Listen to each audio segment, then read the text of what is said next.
आपण आपल्या गाडीची सर्व्हिसिंग रेग्युलर करतो, मात्र आपल्या शरीराच्या सर्व्हिसिंगचं काय? तर काळजी करू नका, कारण संगमनेरमध्ये आपल्या सेवेत दाखल झालंय ॲजिलस डायग्नोस्टिक्स. साक्षी पॅथॉलॉजिकल सर्व्हिसेस अंतर्गत सुरू असलेल्या ॲजिलस डायग्नोस्टिक्समध्ये 82 प्रकारच्या शारीरिक रक्तलघवी चाचणी फक्त 2300 रुपयात. भारतातील विश्वसनीय नाव असलेल्या या डायग्नोस्टिक्समध्ये allergy test, thyroid test, cancer marker तसेच इतर ॲडव्हान्स टेस्टसाठी आजच संपर्क करा. Sakshi pathological services, Krishna Pride, पहिला मजला, जठार हॉस्पिटल जवळ, ताजनेमाळा, संगमनेर. संपर्क 9822 26 35 63 आणि 8830 16 14 08.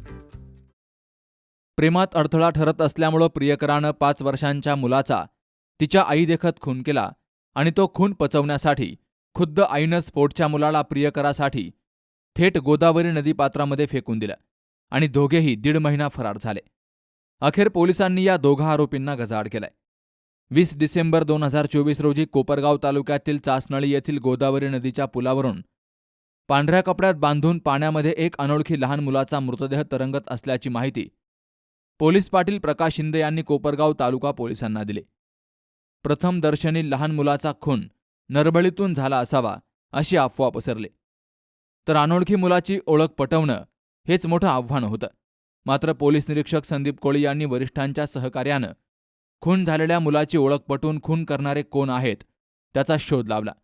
5 नोव्हेंबर 2024 रोजी शीतल ज्ञानेश्वर बदादे, राहणार साकुरे मीक, तालुका निफाड, जिल्हा नाशिक, ही आपला मुलगा कार्तिक ज्ञानेश्वर बदादे, वय वर्ष 5 याला सोबत घेऊन प्रियकर सागर शिवाजी वाघ, राहणार बोऱ्हाळे, तालुका चांदवड, जिल्हा नाशिक, याच्यासह राहता तालुक्यातील डोऱ्हाळे येथील शेतकरी सोमनाथ लांडगे यांच्या शेतामध्ये शेतमजूर म्हणून कामाला पळून आले.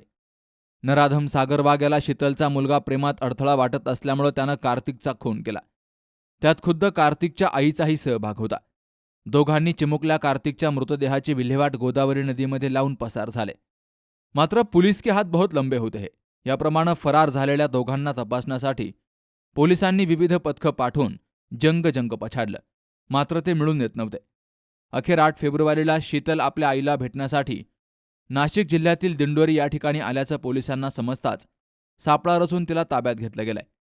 पोलिसांनी तिला विश्वासात घेऊन प्रियकर सागर वाघ याची चौकशी केली असता तो नाशिक जिल्ह्यात एका शेतकऱ्याकडे आश्रयाला असल्याचं सांगितलं.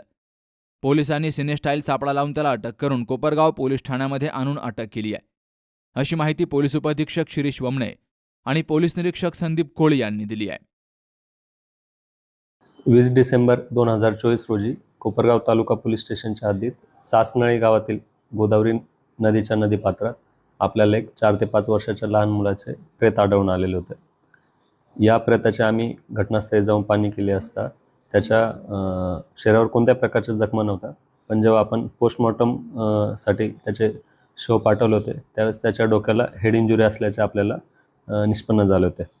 या अनुषंगाने सुरुवातीला आपण कोपरगाव तालुका पोलीस स्टेशनमध्ये अकस्मात मृत्यू रजिस्टर नंबर 70/2024 नुसार आपण AD दाखल केलेली होती. यानंतर जेव्हा डॉक्टरांचा रिपोर्ट प्राप्त झाला त्याच्यानंतर आपल्याला त्या मुलाच्या विषयी घातपात झाल्याचे लक्षात आले. त्यानंतर आपण तपासाची सूत्रे हलवली. या तपासादरम्यान CCTVचे विश्लेषण करता तसेच इतर तांत्रिक बाबींचा विश्लेषण करता आपल्याला असे आढळून आलेले की त्या गोदावरी नदी पात्रात सापडलेले लहान मुलाचे प्रेत हे एक पुरुष आणि एक अनोळखी महिला यांनी तिथे आणून टाकलेले होते आणि त्यानंतर ते तिथून पसार झालेले होते. या घटनेची अधिक माहिती घेत असता आणि अधिक तपास करत असता आपल्याला सदरच्या ही पुरुष आणि ही अनोळखी महिला ह्या सोमनाथ लांडगे, राहणार डोराळे यांच्या इथे कामाला असल्याचे समजले. त्यानंतर आपण पुढील तपास करत असता ते तिथून पसार झाल्याचे आपण पोलीस पोहोचण्याआधीच पसार झाल्याचे आपल्याला कळाले होते. याच्या अनुषंगाने आपली तपास पथके कार्यरत होती आणि आपण त्या व्यक्तींचा शोध घेत होतो, पण ते पोलिसांना चकवा देत फरार असल्याचे दिसून आलेले होते. यानंतर काल दिनांक 8 फेब्रुवारी 2025 रोजी यातील जी महिला आहे, अनोळखी महिला आहे, हिचे आपल्याला नाव निष्पन्न झालेले होते.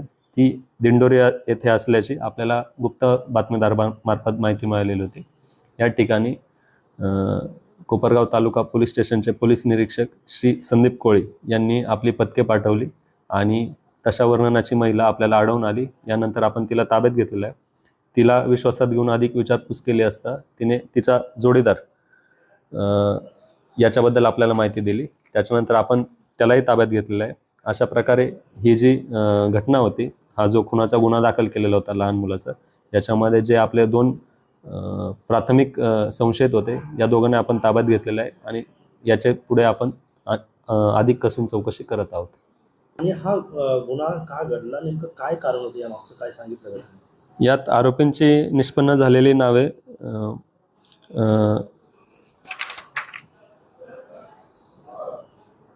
त्या महिलेचे नाव आहे शीतल ज्ञानेश्वर बदादे आणि जो आरोपी आहे पुरुष आहे त्याचे नाव सागर वाघ असे आहे. हे दोघांचे अनैतिक संबंध होते आणि हा जो मुलगा होता मयत त्याचे वय 4 वर्ष आणि 3 महिने असे होते. हे आपल्यानंतर निष्पन्न झाले. या अनैतिक संबंधातूनच त्या मुलाचा अडथळा त्यांना वाटत असल्याने त्यांनी सदरच्या मुलाचा खून करून त्याचा मृतदेह गोदावरी नदी पात्रात टाकल्याची प्राथमिक चौकशीत आपल्याला माहिती मिळालेली आहे.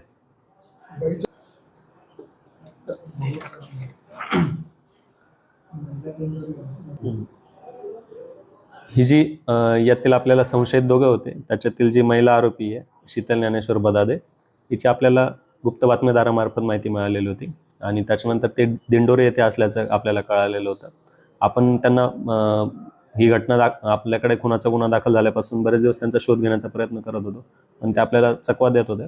त्याच्यानंतर जेव्हा आपल्या पोलीस पथकाने रात्रीच्या वेळेस जाऊन तिला ताब्यात घेतले आणि त्याच्याकडे अधिक विचारपूस केली असता तिने तिच्या जोडीदार आहे, जो साथीदार आहे, त्याच्यासोबतच ती घटना खुनाचा प्रकार केल्याचे सांगितले आणि त्याच्यानंतर तिच्याकडून आपल्याला जोडीदाराची माहिती मिळाली.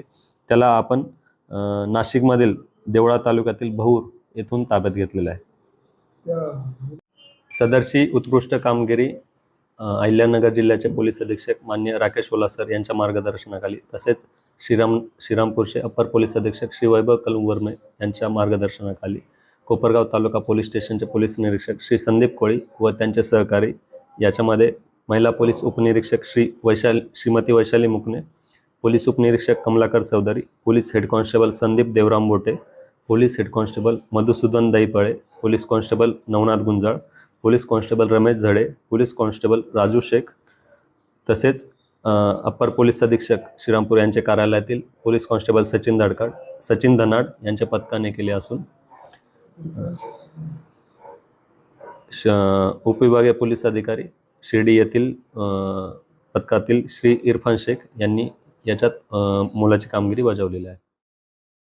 खून करणाऱ्या दोघांच्या तपासासाठी कोपरगाव तालुका पोलीस ठाण्याचे निरीक्षक संदीप कोळी, उपनिरीक्षक कमलाकर चौधरी, वैशाली मुकणे, पोलीस कर्मचारी संदीप बोटे, मधुसूदन दहीफळे, नवनाथ गुंजाळ, युवराज खुळे, रमेश झडे, राजू शेख, प्रकाश नभाळे, राम खारतोडे आणि श्रीमती भांगरे यांनी 1.5 महिना आरोपींचा शोध सुरू ठेवून खुनाची उकल केली.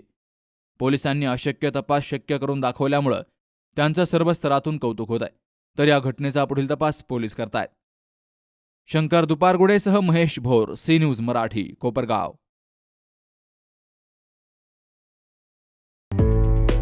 डॉक्टर पावसे अर्धांगवायू पुनर्वसन आणि निसर्गोपचार केंद्र. निसर्गरम्य आणि प्रदूषणमुक्त वातावरणात 20 कॉटचे उत्तम मशिनरी आणि सर्व सुविधा उपलब्ध असलेले सुसज्ज निसर्गोपचार केंद्र. अर्धांगवायू, मान, पाठ, कंबर आणि सांधेदुखी, हातापायांना मुंग्या येणं, टाचदुखी, चेहऱ्याचा पॅरालिसिस, ॲक्युपंक्चर, फिजिओथेरपी, जलचिकित्सा, बाष्पचिकित्सा, योग चिकित्सा, मालिश चिकित्सा, चुंबक चिकित्सा, आहार चिकित्सा आणि माती चिकित्सा. संपर्क डॉक्टर रमेश पावसे, ठिकाण हिवरगाव पावसा, रायतेवाडी रोड, तालुका संगमनेर. संपर्क 9623 25 67 22.